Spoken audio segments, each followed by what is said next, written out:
Bienvenidos todos de nuevo a otro episodio del Infinity Podcast. Hoy me acompaña Luis Marcelo Indacochea, CEO de Core Capital Safi y una de las voces más influentes del desarrollo inmobiliario en América Latina.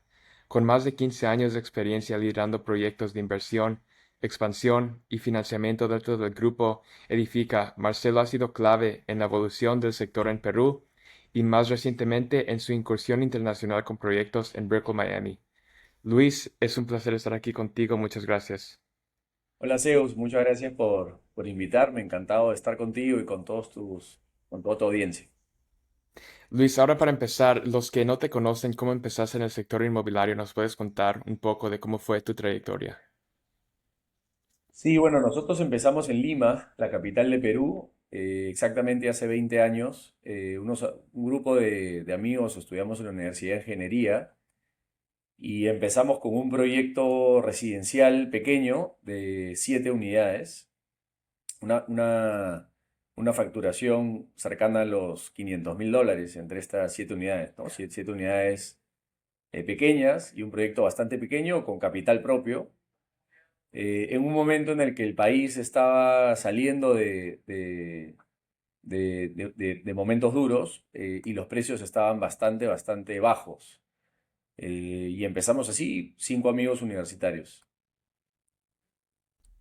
Luis, y cuando empezaste, ¿cuáles fueron las lecciones y los aprendizajes más grandes que aprendiste? Bueno, primero, el primer aprendizaje fue eh, que nosotros, por más que habíamos estudiado en la universidad y éramos ingenieros y personas capaces, había muchísimo que no sabíamos, estábamos empezando. Entonces, creo que la primera lección fue rodearnos de gente que ya tenga experiencia. Contratamos un asesor de construcción que nos ayudó muchísimo para empezar a construir. Nosotros nacimos como empresa constructora, construimos nuestro edificio. Buscamos asesoría en seguridad. También la seguridad en la construcción en los países de América Latina también es un problema importante. Y también buscamos asesoría en el diseño del edificio, nos juntamos con un arquitecto específicamente que tenía mucha experiencia. También en el financiamiento nos juntamos con un experto en financiamiento. Bueno, la primera lección creo que fue que si bien la universidad te da una buena base, eh, lo importante es rodearte de gente que ya tenga experiencia profesional de años, porque ya han cometido los errores y ya saben cómo mitigarlos o cómo no cometerlos y te ayudan, ¿no? O sea, creo que fue el primer aprendizaje. Al comienzo cometíamos errores muy básicos, ¿no? Entonces empezamos a buscar ayuda en profesionales que ya hayan pasado por esto antes. Siguiendo después de esto, ¿cómo pudiste expandir tu portafolio a más inmobiliarias? ¿Crees que fue como aprendiendo más de personas o usando como el capital de este proyecto para meterte a otro? ¿Cómo pudiste expandir? Lo primero que pasó fue que nosotros entramos en un momento del mercado en donde estábamos en una importante subida de precios. Veníamos de épocas en el que no había crédito, en el que para los compradores finales, ¿no? No había crédito, no había financiamiento. Era un mercado poco dinámico y cuando nosotros empezó a dinamizarse el mercado y vimos esta oportunidad. Y, y lo que hicimos rápidamente fue convocar inversionistas que nos presten plata estos, para poder hacer más proyectos al mismo tiempo y para poder hacer proyectos más grandes. Entonces, Mm. lo que nosotros entendimos rápidamente fue que no teníamos que nosotros ser los únicos inversionistas y ser los únicos que obteníamos los retornos por la inversión, sino por el contrario, si invitábamos a mucho más gente a invertir con nosotros, podíamos hacer más proyectos y proyectos más grandes y poder agarrar economía a escala, poder contratar mejores profesionales y poder crecer rápido. Entonces, compartir el negocio con el mercado de valores lo hicimos desde muy temprano, etapas muy tempranas. Al comienzo muy intuitivamente, pero lo que hicimos fue eso, fue compartir el negocio con inversionistas desde el inicio.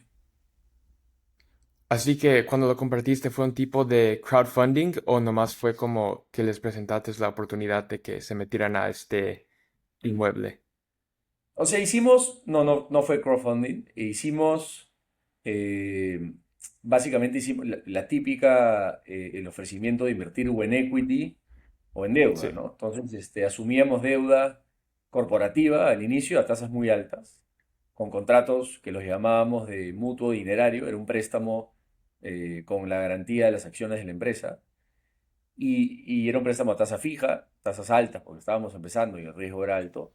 Y lo que también hicimos era, vendíamos equity, pero lo hacíamos vendiendo, simulando la venta de metros cuadrados de bienes futuros, de las propiedades que íbamos a terminar vendiendo. Te vendíamos, decíamos, nosotros vamos a vender, por ejemplo, en este proyecto, vamos a vender 1000 metros cuadrados. Entonces te decíamos, si quieres, en una etapa inicial del proyecto, compra 100 metros cuadrados a este precio, y yo igual voy a vender la unidad, pero cuando venda la unidad, al precio que la venda, te voy a devolver tus 100 metros cuadrados, pero al precio de venta final al usuario de la unidad. Entonces eso es otra forma de vender equity, digamos, ¿no? Pero lo hacíamos de alguna manera con el respaldo de la venta o con la forma de repago de la venta de los metros cuadrados futuros de las unidades. Y Sí. así como el mercado, un mercado creciente en precio, los precios subían más de 10% anual, había mucha gente interesada por los retornos que podía obtener con nosotros.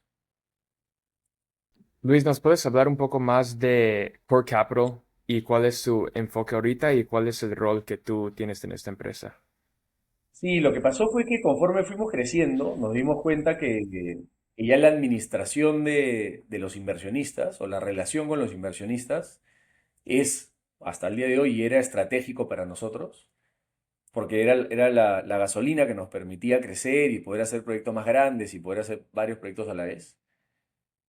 Pero ya la relación y administrarlos no era fácil, ¿no? Ya te imaginarás vender metros cuadrados y después reportar cómo se vendían esos metros cuadrados y hacer estos contratos uno a uno, cada uno diferenciado, y después también hacer estos mutuos dinerarios también uno a uno. Era compleja la administración y también pagábamos tasas muy altas y dejábamos además en esta venta de metros cuadrados al inicio para después darte el precio que yo vendía al final. Nosotros hacíamos toda la gestión, cubríamos todo el riesgo, pero el gran beneficio se lo llevaban nuestros inversionistas de equity. Entonces, para no entrar en tanto detalle, lo que nos dimos cuenta era que existían formas de administrar estas inversiones de una manera más sofisticada y regulada y más ordenada y más eficiente. Entonces, ya nosotros empezamos en el 2005, y en el 2011, 6 años después, empezamos a hablar con una empresa administradora de fondos de inversión que se llama Popular Safi, y lanzamos nuestro primer fondo con ellos. Y a través de estos fondos, igual, ofrecíamos invertir en nuestros proyectos vía deuda o vía equity. Equity. Y luego, en el 2017, digamos, después de haber tenido un par de experiencias con empresas administradoras de fondos externas, decidimos ya hacer nuestra propia empresa administradora de fondos, que se llama Core Capital. Y bueno, Core Capital es una empresa justamente que administra fondos, pero lo hace mediante una licencia de administración de fondos que le otorga la Superintendencia de Mercado de Valores en el Perú. Entonces lo hacemos de manera regulada en el Perú. Lo fundamos en el 2017 y ahora estamos, en enero cumplimos 9 años. ¿Y cuál es tu rol dentro de esta empresa? ¿Y cómo ha Mira, crecido? Core Capital empezó con un fondo que como rol principal era proveer del equity y del financiamiento en general a los proyectos que hacen las empresas desarrolladoras del grupo. Mi rol era justamente asegurar el financiamiento, que es lo que siempre hemos hecho acá, asegurar el financiamiento principalmente del equity y parte de la deuda. Y hoy en día, bueno, empezamos con un primer fondo que tuvo alrededor de 15 millones de dólares de monto administrado. Y hoy en día tenemos cerca de 9 fondos y tenemos 190 millones de dólares administrados, ¿no? Empezamos con un poco más de 100 inversionistas y hoy en día tenemos un poco más de 1000 inversionistas. Y Wow. al comienzo solamente financiábamos nuestros proyectos en Lima y ahora financiamos nuestros proyectos en Lima y nuestros proyectos en Miami. Y también estamos, a fines de este año, estamos abriendo nuestro primer fondo en Bogotá, en Colombia, para también financiar, asegurar el financiamiento de nuestros proyectos en Lima y en Miami. Ese es un poco el recorrido de Core Capital en estos años. Luis, ¿nos puedes hablar de cómo has mantenido y formulado esta relación con los inversionistas? Porque actualmente yo estoy en esa etapa donde necesitamos el equity para los proyectos, así que yo sé que cuando hablas con los inversionistas la relación debe de estar muy alineada en las visiones. ¿Cómo tú has podido formular esa relación con ellos? Mira, al inicio, cuando nosotros recién estábamos empezando, nuestros inversionistas eran personas muy cercanas, muy, muy cercanas. Estamos hablando de nuestros papás, amigos cercanos de nuestros papás, Sí, friends and family. friends and family, ¿no? Algunas tías, Sí, algunos tíos. Entonces, yo creo que siempre, y esto es en general en los negocios y en la vida, uno tiene que apoyarse en su comunidad, ¿no? En su comunidad, y uno, la primera comunidad a la que uno acude siempre es Friends and Family. Y, y nosotros éramos 5 socios, entonces la comunidad extendida de nosotros 5 nos permitió empezar, ¿no? Y luego con esta comunidad que formamos de Friends and Family, siempre un trato muy cercano y muy transparente, ¿no? Muy transparente. Entonces siempre decir la verdad completa, ¿no? Sin ocultar nada, en las buenas y en las malas, y constantemente, ¿no? Constantemente informarlos de cómo va todo, hacerlos sentir parte de los aciertos y también cuando algo no va mal, de los desaciertos, hacerlos sentir parte de las decisiones, involucrarlos en las tomas de decisiones también. Y obviamente también tienes que responder con trabajo, esfuerzo y compromiso, evidentemente, ¿no? Pero yo te diría que realmente el resultado, si es que uno es transparente, es cercano y siempre trabaja con esfuerzo y compromiso, el resultado pasa a un segundo plano, porque el segundo plano el inversionista lo entiende. Y luego que tú manejas una relación cercana, transparente, y el inversionista percibe que tú estás enfocado y esforzándote, el crecimiento viene orgánico, viene natural, con los referrals, ¿no? Con los referidos. O sea, sí. realmente nosotros nunca hemos hecho cold calling o hemos hecho hunting de inversionistas. Siempre ha sido fortalecer mucho la relación con los inversionistas que ya tenemos y luego recibir referencias de ellos para que otros inversionistas inviertan con nosotros. Suena bien. Me gusta mucho esta respuesta, Luis. Estoy completamente de acuerdo. Y ahora hablando como en Miami, ¿nos puedes contar un poco por qué te decidiste expandir para allá y cómo son las inversiones en Miami comparadas a Perú? Mira, nosotros teníamos 17 años solamente haciendo proyectos en Lima y financiando proyectos en Lima. Y nos fue 17 años realmente siempre bien. Todos nuestros proyectos han tenido rentabilidad, algunos más, otros menos, pero todos han sido rentables. Y todos nuestros fondos han dado buenas rentabilidades y hemos siempre cumplido con las tasas fijas o las deudas. Pero siempre decíamos, estamos muy concentrados en un solo mercado y siempre pensábamos en buscar otros mercados. Pero nunca tomábamos la decisión porque estábamos cómodos en Lima y nos iba bien en Lima. Pero primero con el COVID, en el 2020, el negocio, fue el primer año que nuestro negocio no creció, inclusive decreció en volumen. Fue rentable, pero decreció en volumen, decreció cerca de un 20% en el COVID. Y luego, en el 2021, hubo elecciones en el país, que siempre los años electorales son años difíciles, pero en este caso hubo un candidato, que fue el que finalmente ingresó, que era un candidato que generó mucho temor para seguir invirtiendo en el país.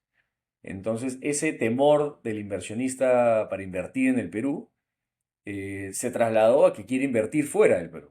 Entonces, mucho inversionista peruano que invertía con nosotros empezó a buscar opciones de inversión fuera del país y no quería invertir en proyectos inmobiliarios en el Perú. Nosotros en ese año también decrecimos en volumen, el volumen de nuestro negocio también cayó cerca de un 20% adicional.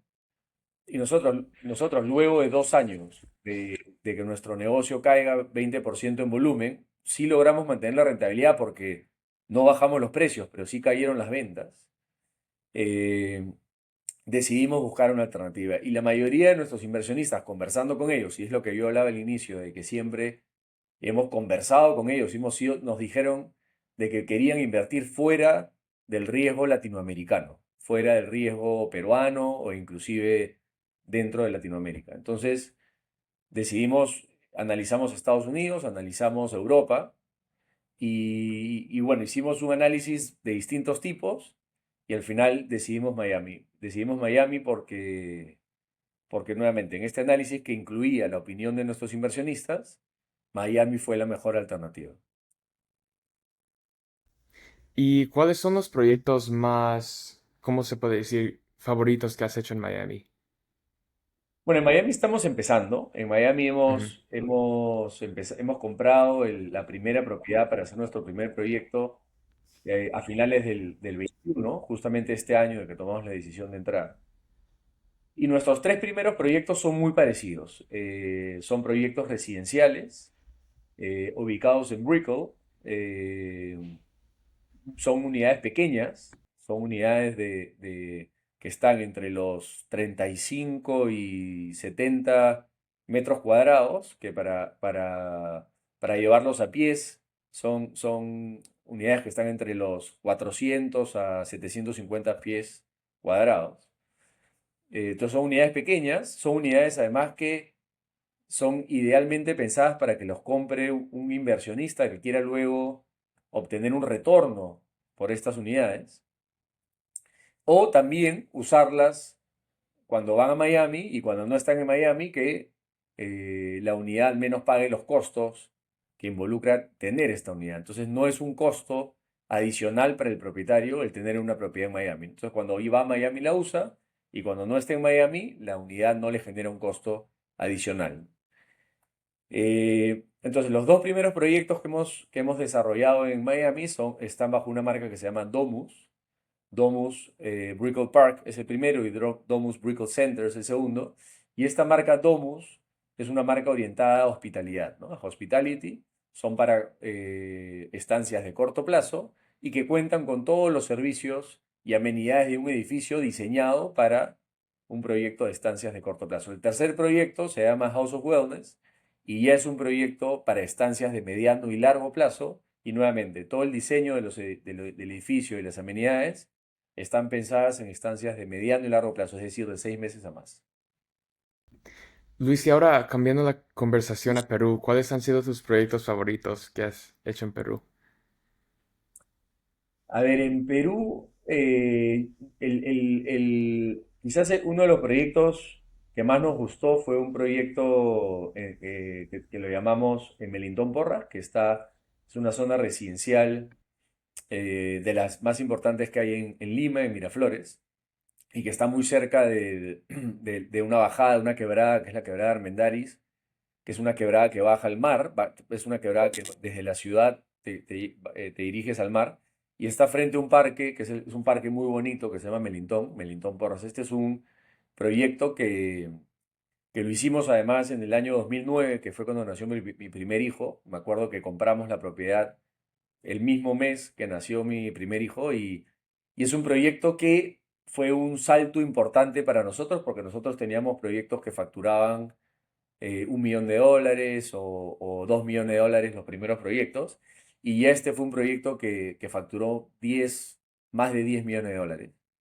Y además fue un proyecto también por la época, ¿no? En Lima en la que estábamos, que nosotros pensamos que le íbamos a vender a $1.200 el metro cuadrado y terminamos vendiéndolo arriba de los $1.500 y casi $2.000 el metro cuadrado. Entonces fue un proyecto exitoso que nos dio mucha seguridad para poder hacer proyectos más grandes. Y luego, en el 2011, compramos un proyecto que ya tuvo una facturación de $45 millones, que se llamó Upper Pardo y que fue un proyecto también emblemático para nosotros porque fue un proyecto ya grande.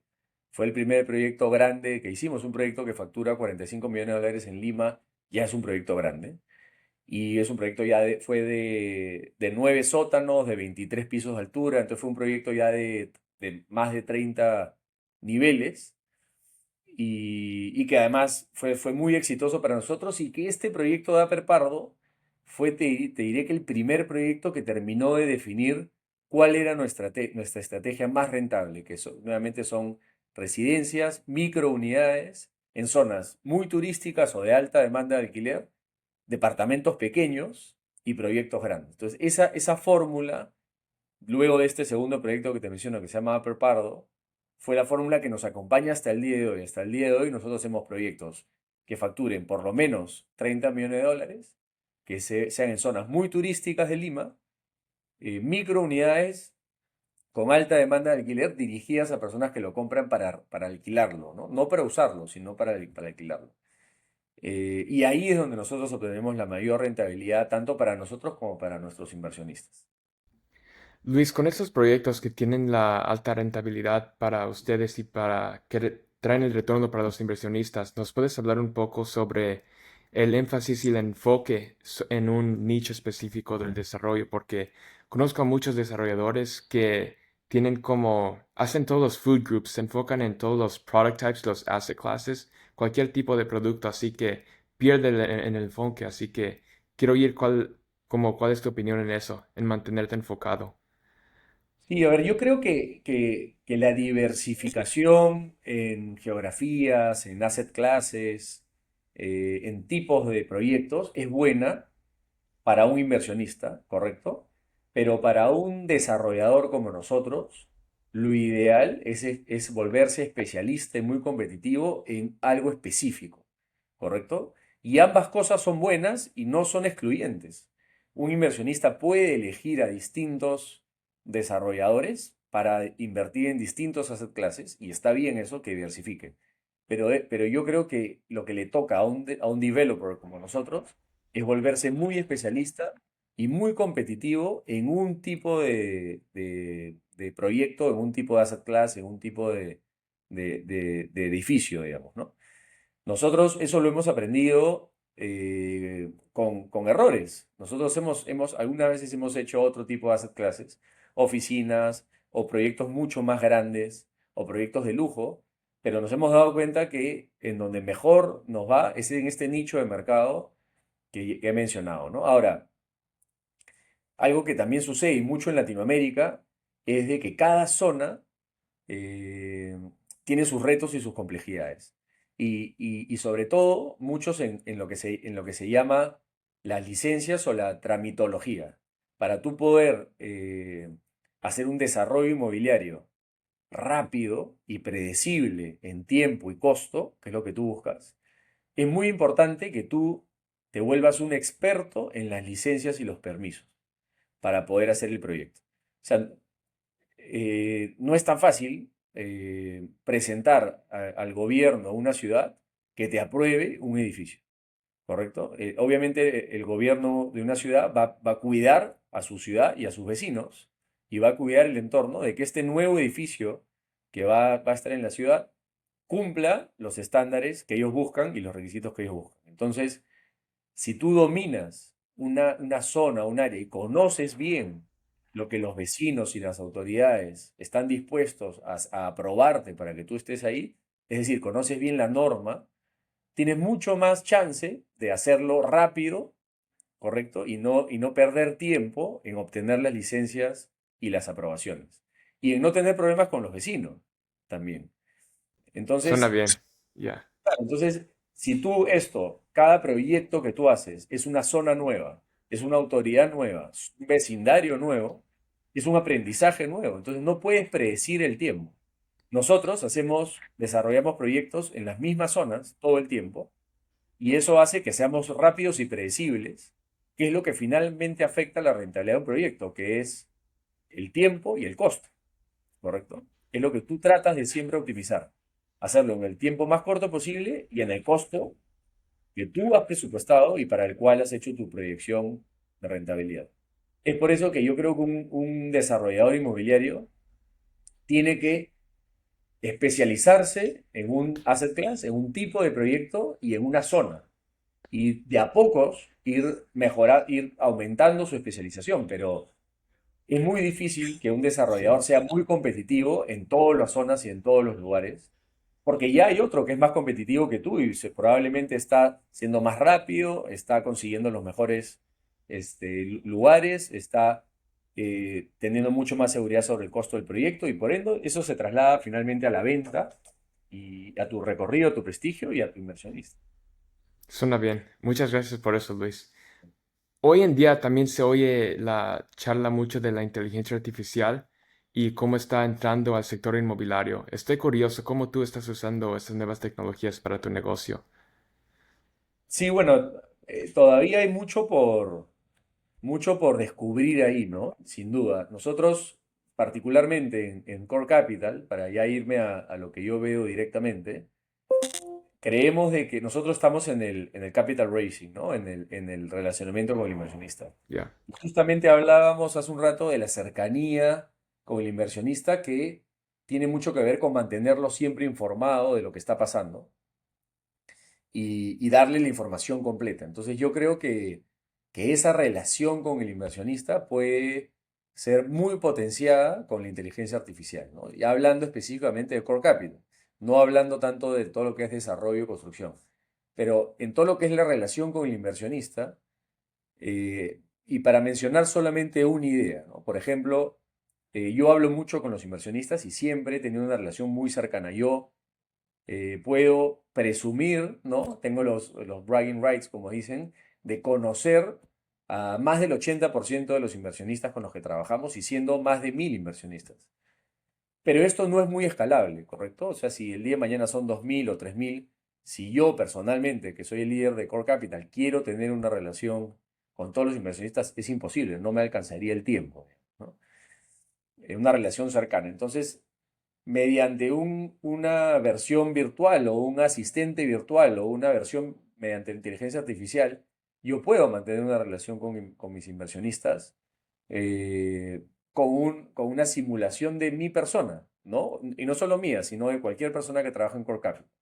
Entonces, la idea, lo que estamos buscando implementar es de alguna manera este flow con los inversionistas, apoyarnos en inteligencia artificial para mantenerlos siempre informados, con cercanía y con transparencia, que es lo que buscamos, ¿no? Sí.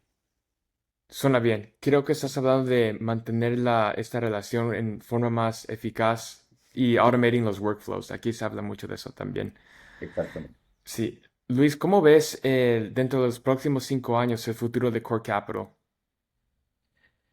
Mira, para nosotros tenemos bastante claro que nuestra principal avenida de crecimiento es financiar nuestros proyectos en Miami, ¿no? Perú también, Perú viene creciendo, la verdad que Perú tiene muy buenos fundamentos para el desarrollo inmobiliario, Lima específicamente, y por ahí vamos a seguir creciendo, pero el principal crecimiento viene por Miami. ¿Por qué? Porque en Lima nosotros en la actualidad hacemos 5 proyectos por año, ¿correcto? Financiamos 5 proyectos por año. En Miami estamos financiando un proyecto por año. Entonces, el crecimiento viene en Miami porque la idea es pasar de uno a por lo menos dos pronto y en el mediano plazo a tres, cuatro y hasta cinco. ¿Por qué si en Lima gestionamos 5 proyectos al año, por qué no podríamos hacerlo en Miami? Entonces, el volumen de negocio principalmente para Core Capital en el futuro es nuestro rol, como lo mencioné anteriormente, es asegurar el financiamiento para nuestros proyectos en Miami. Ahora, nosotros en Miami financiamos el equity, que es nuestro principal rol, pero en Miami también estamos participando de los construction loans. Justamente hemos cerrado un deal la semana pasada de participar del construction loan del segundo proyecto. No somos los únicos lenders, estamos entrando en conjunto con un lender local, pero nosotros estamos entre el equity y el lender principal. Estamos financiando subordinados al lender principal parte del préstamo de construcción. Entonces ahí tienes dos avenidas de crecimiento importantes. En el equity y en el préstamo, en el construction loan para nuestros proyectos en Miami y pasar de un proyecto al año a 5 proyectos al año. Y eso nos va a traer muchas oportunidades de inversión para nuestros inversionistas Y por otro lado, ya en el capital raising o en el funding, ya no solamente vamos a hacer financiamiento en Perú, sino estamos abriendo nuestra oficina de financiamiento en Colombia, que va a ser el primer lugar donde vamos a empezar a levantar capital para las inversiones en Miami. Y si Colombia, para los próximos 5 años, la idea es que Colombia sea una referencia para después ir a otros países de Latinoamérica. Entonces, por ahí también viene un crecimiento importante y más allá, ya me estoy yendo un poco más allá inclusive de esto que acabo de mencionar, que es crecer en Estados Unidos y financiar más desde Colombia y otras ciudades de Latinoamérica. Siempre está la posibilidad de asociarse con otros developers en otras partes del mundo en donde encontremos los fundamentos adecuados para también hacer residential development, que es a lo que nosotros nos dedicamos, ¿no? Y eso podría Sí. ser en otras ciudades de Estados Unidos, o inclusive dentro de Florida, en otras zonas, o inclusive en otros países de Latinoamérica. Pero eso ya estamos hablando mucho más adelante. Primero queremos consolidar el funding en Colombia y el development en Miami. En Miami. Suena bien. Luis, ahora cerrando esta charla de este podcast, le tengo tres preguntas más. Ustedes se enfocan en el residential development. Viendo todo Latinoamérica dentro de los próximos 5 años, ¿cuáles son los países que ves que tienen más oportunidad? Mira, en general, Latinoamérica yo te diría que toda Latinoamérica es una gran oportunidad y principalmente porque primero, todavía hay muchos espacios por desarrollarse, ¿correcto? Son ciudades en desarrollo en Latinoamérica versus Europa, por ejemplo, o inclusive algunas de Estados Unidos que tienen ciudades ya muy desarrolladas y Sí, Latinoamérica sí, todavía sí, sí. tiene mucho por desarrollarse. Eso por un lado. Por otro lado, Latinoamérica tiene poblaciones jóvenes y crecientes, ¿correcto? No todo Latinoamérica, pero muchos de los países de Latinoamérica tienen países jóvenes y crecientes. ¿Qué quiere decir esto? De que más personas van a necesitar vivienda, ¿correcto? O sea, si tú tienes, en las edades de consumo de vivienda están entre los 25 y 60 años. Entonces, si tú vas a tener eh, en esos periodos, en esas edades, poblaciones crecientes, es decir, más gente que entra a esa edad de la que sale, vas a necesitar más real estate residencial, ¿correcto? Entonces, te diría que en las principales ciudades de Latinoamérica y América del Sur, y bueno, inclusive en México, ese ratio de crecimiento poblacional es positivo, ¿no? Y luego, una vez que tú tienes ciudades por desarrollarse, ciudades jóvenes y poblaciones crecientes, ya tienes que irte al marco jurídico, ¿no? La estabilidad jurídica, a la estabilidad política y estabilidad social. Entonces ahí tienes que irte a los países en Latinoamérica que tengan un mejor marco eh, jurídico, social, político, económico, digamos, ¿no? Estabilidad económica. Entonces, bueno, yo creo que ahí, por ejemplo, por eso nosotros nos sentimos muy tranquilos de estar en Lima, pero hay ciudades como Bogotá, por ejemplo, que también, y alrededor de Bogotá, Medellín, ¿no? Cali, etcétera, que están, Cartagena, Barranquilla, que están desarrollándose y que tienen mucho potencial por desarrollo, pero también, evidentemente, el mismo Santiago, ¿no? Que es una ciudad que está bastante más desarrollada, pero que todavía hay espacio, y, y algunas otras que están digamos, cambiando, ¿no? En ciclos de cambio. Buenos Aires, por ejemplo, hemos pasado por una etapa de poca estabilidad económica, pero que podría entrar en una etapa, hay que esperar un poco más, pero se espera que Buenos Aires entre en una etapa de estabilidad económica un poquito, mayor y el mismo Ciudad de México, ¿no? Ciudad de México también es una ciudad importante, pero no descartamos igual Montevideo y Santa Cruz, ¿no?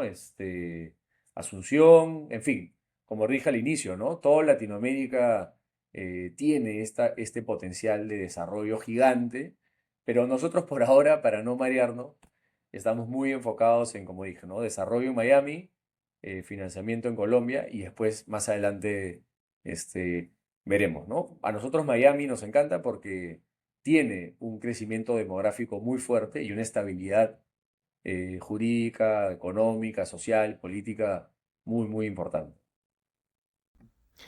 Luis, muchas gracias. También mencionaste que eres padre. Mi pregunta para usted es, ¿cómo has podido balancear tu vida personal con el desarrollo inmobiliario y tu vida de negocios? Algunas veces la gente pierde el balance, así que quiero preguntarte esto. Sí, bueno, esa es una lucha constante, ¿no? Siempre uno, como bien dices tú, pierde el balance y lo recupera. Yo creo que hay etapas, son momentos.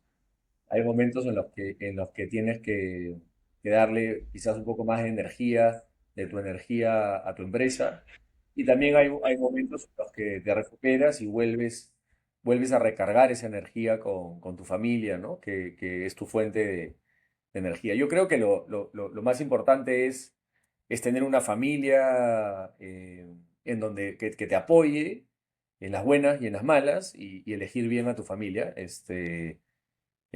O sea, darle el espacio importante a la familia en su momento, ¿no? Yo creo que la familia es la base de todo y luego el negocio, hay momentos en los que tienes que desbalancearte o desequilibrarte un poco, porque es lo que toca, pero tienes que luego volver a la familia en los momentos de calma, ¿no? Y la vida es así, la vida tiene ciclos y péndulos y yo no te mentiría, hay momentos en los que hay que dedicarle más tiempo al trabajo y otros que sí puedes estar más con la familia. Yo tengo 4 hijos y siempre trato de tener tiempo y energía para ellos, pero también evidentemente hay veces que tengo que dedicarle bastante tiempo y energía al negocio y tengo bastante apoyo familiar para poder yo concentrarme en el negocio, ¿no? Y bueno. Eso es la comunidad, son los amigos, son los hermanos, las hermanas de mi esposa, las abuelas, los colegios, los clubs, en fin, todo ese son comunidad que le da soporte a tu familia cuando uno tiene que quizás dedicarle más tiempo al trabajo. Muchas gracias por esa respuesta. Estoy completamente de acuerdo. Yo, o sea, se siente que algunas veces pierdo yo el balance acá en la escuela, pero también al mismo tiempo dedico tiempo para mi familia y para estar ahí con ellos, así que gracias. Luis, y ahora para mi última pregunta para usted. Si pudieras darle un consejo a Luis Marcelo Indacochea de 20 años, qué le dirías? El mejor consejo.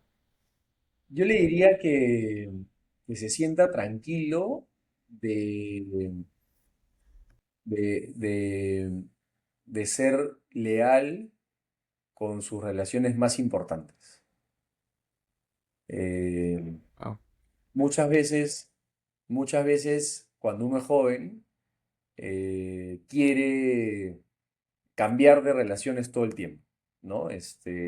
Cambiar, buscar nuevos amigos, cambiar quizá de pareja, cambiar de lugar, ¿no?